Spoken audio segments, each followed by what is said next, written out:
Welcome to the Logo Slider tutorials.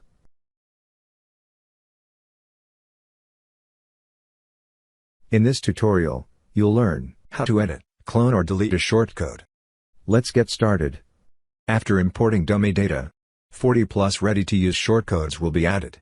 You may edit, clone, delete any existing or new shortcodes. To edit, you have to click Edit. After clicking Edit, you will come to the Edit panel. Here, you can edit as you wish and need.